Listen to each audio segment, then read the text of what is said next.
السلام علیکم ورحمۃ اللہ وبرکاتہ۔ سامعین، صراط المستقیم چینل پہ پھر سے ایک بار خوش آمدید۔ امید ہے کہ آپ سب خیریت سے ہوں گے۔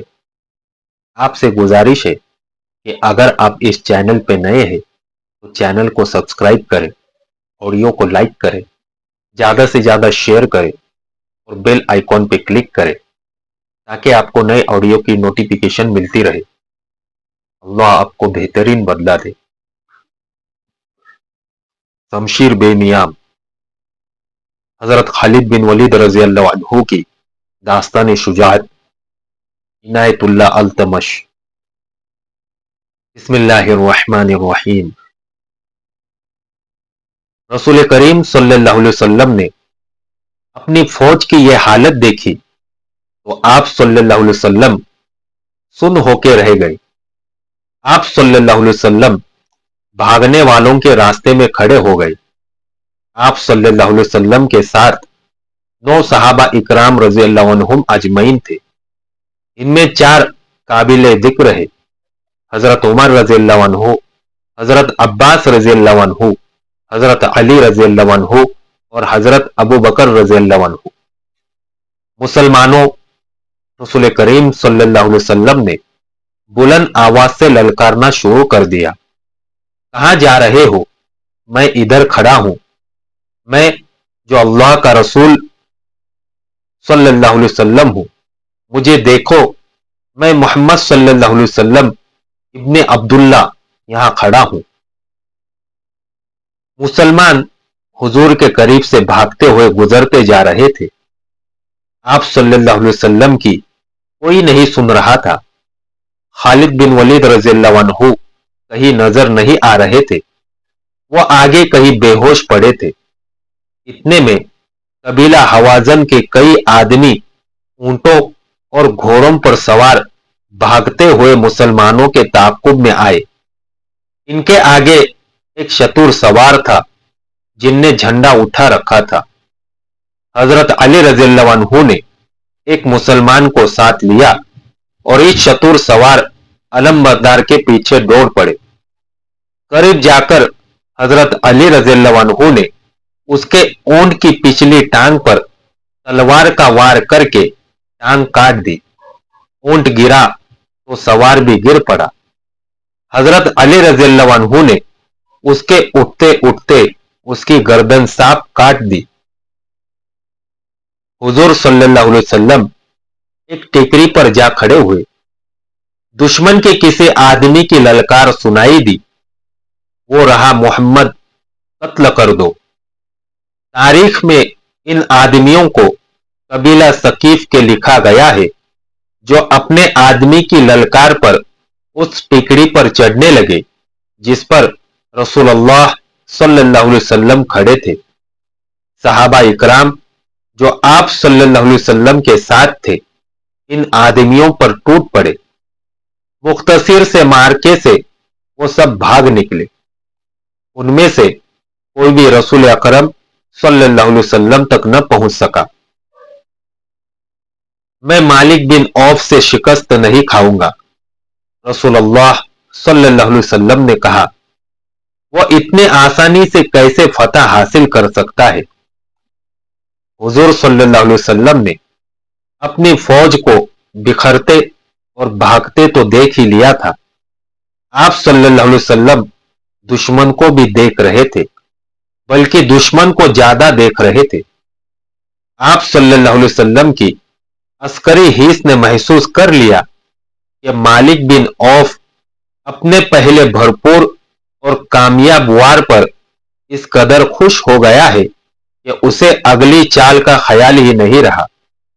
وہ اسلامی فوج کی بھگدڑ اور افراتفری کی پسپائی سے فائدہ نہیں اٹھا رہا تھا۔